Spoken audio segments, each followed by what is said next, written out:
Xin chào mọi người, thì mình là Tiến đến từ Fabiso và hôm nay mình sẽ giới thiệu đến cho chúng ta cách thực hiện và render ra một hiệu ứng với V-Ray có tên gọi là Bloom and Clear.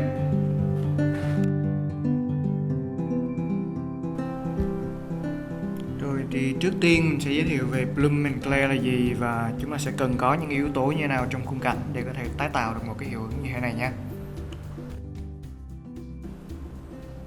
Thì Bloom and Clear là một hiệu ứng mô phỏng lại cách thức khi mà mắt của chúng ta quan sát vào một cái vùng highlight và quanh cái vùng highlight ấy nó sẽ xuất hiện một cái quầng sáng và những cái dải màu sắc, những cái đường nét được phân tán ra xung quanh như thế này. Rồi thì để chúng ta có thể tạo ra cái hiệu ứng như thế này thì mọi người sẽ cần phải đáp ứng được hai cái điều kiện sau. Thứ nhất là chúng ta phải có được một cái vùng highlight trong khung cảnh. Nó có thể là một cái highlight về nguồn sáng của chúng ta hoặc là một cái highlight về reflection của chất liệu. Và thứ hai là cái highlight ấy nó phải đạt đủ cái công suất, cái cường độ của chính bản thân nó. Rồi thì bây giờ chúng ta sẽ bắt tay vào thực hiện nhé. Rồi thì ở đây mình đang có một khung cảnh như thế này. Rồi và chúng ta sẽ tích vào dấu kiểm Open Layer Effect Setting lên để mà có thể đi được vào bảng quản lý về hướng Bloom and Clear Effect của mình.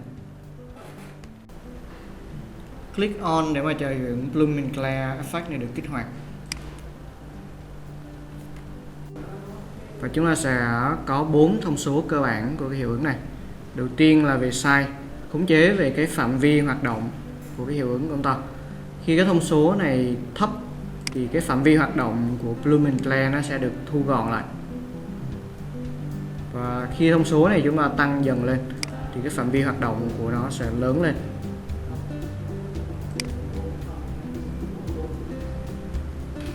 Bloom quản lý về cái độ làm nhòe đi cái vùng không khí xung quanh cái highlight của mình. Khi cái thông số Bloom này thấp thì cái vùng không khí xung quanh của cái highlight của mình nó vẫn rất là chi tiết và nó rõ nét như vậy. Nhưng mà khi thông số Bloom chúng ta càng tăng cao lên thì cái vùng không khí xung quanh nó sẽ được làm nhòe đi. Và khi mà giá trị Bloom này được cao tuyệt đối ấy, thì những cái chi tiết, những cái light sáng của mình nó sẽ bị làm nhòe đi hoàn toàn cả. Và nó sẽ để lại một cái vùng bụi mờ như thế này.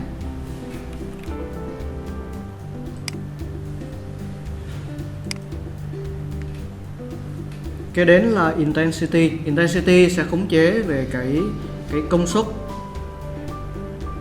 của những cái highlight ở đây.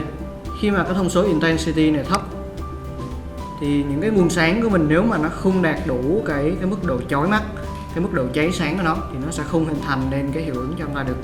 Thì khi chúng ta tăng cao cái công suất này lên đấy, thì đồng loạt tất cả những cái nguồn sáng trong khung cảnh của mình nó sẽ đều được tăng cái công suất của nó lên cả.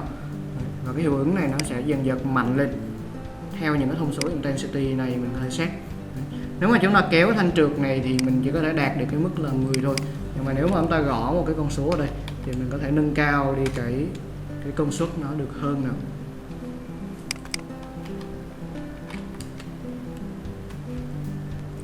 Và thông số cuối cùng của chúng ta đó là về Threshold.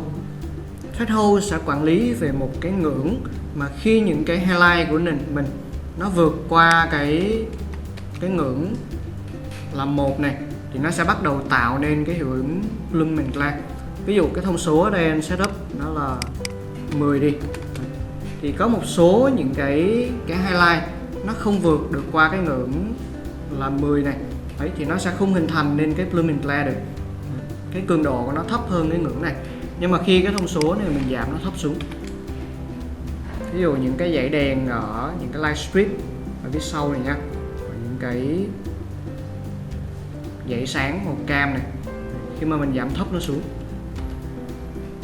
thì bắt đầu cái hiệu ứng Bloom and Clear này nó sẽ tác động lên những cái object nó có cái highlight nó chưa đạt đủ cái cường độ như vậy.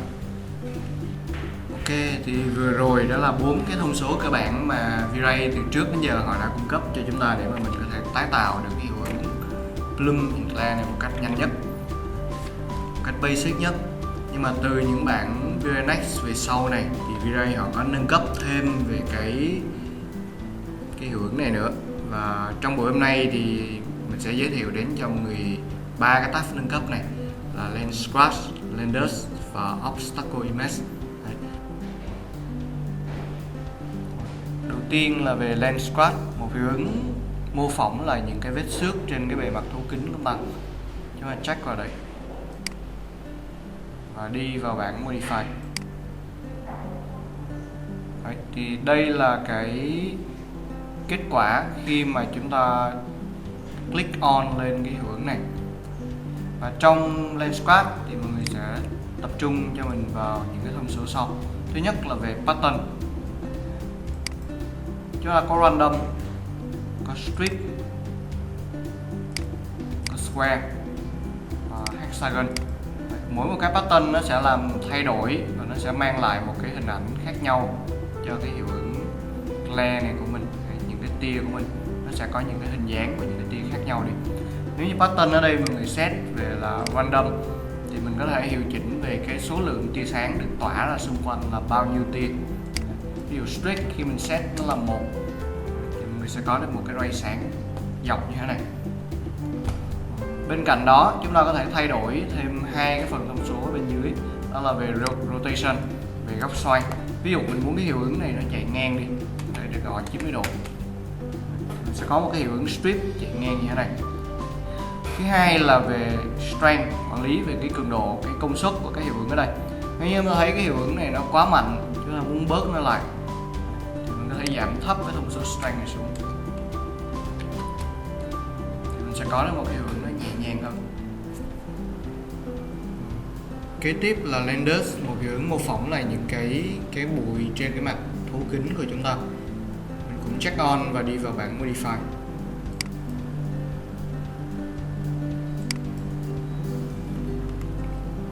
Tương tự với lại Lens Scratch thì mình cũng có những cái tab điều chỉnh quen thuộc ở đây là về pattern. Mình có random, square hoặc là hexagon. Và nếu hiệu ứng ở đây quá mạnh thì chúng ta có thể tăng giảm cái thông số là strength ở bên dưới đây.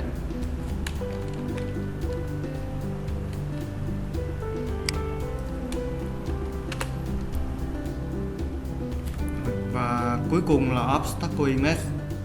Chúng ta cũng click on hiệu ứng này lên và vào trong bảng Modify. Và Obstacle Image sẽ hoạt động dựa theo một cái ảnh đen trắng mà mọi người load vào. Ví dụ khi mình load cái image này vào nha, thì trên bề mặt lens của mình đấy, nó sẽ xuất hiện những cái vết random như vậy, và nó sẽ làm cho cái kết quả mà ta nhận được bên đây nó thay đổi như sau.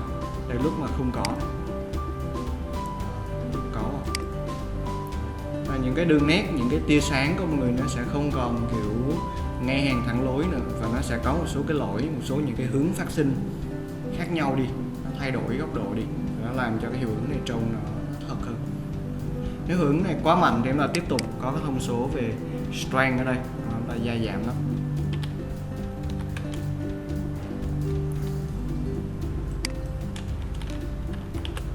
Và mỗi một cái hình ảnh về Obstacle Image nó sẽ đem đến một cái kết quả khác nhau.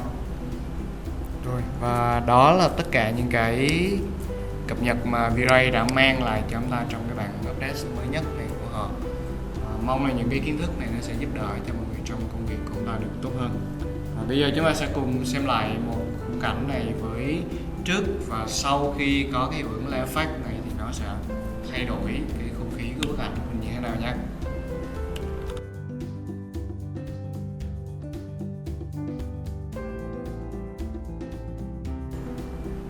Rồi thì video của mình cũng đến đây là kết thúc. Thì cảm ơn mọi người đã lắng nghe và theo dõi.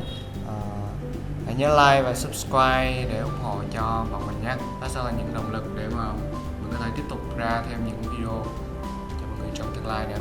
Mình là Tiến và một lần nữa xin cảm ơn và hẹn gặp lại mọi người sau nhé.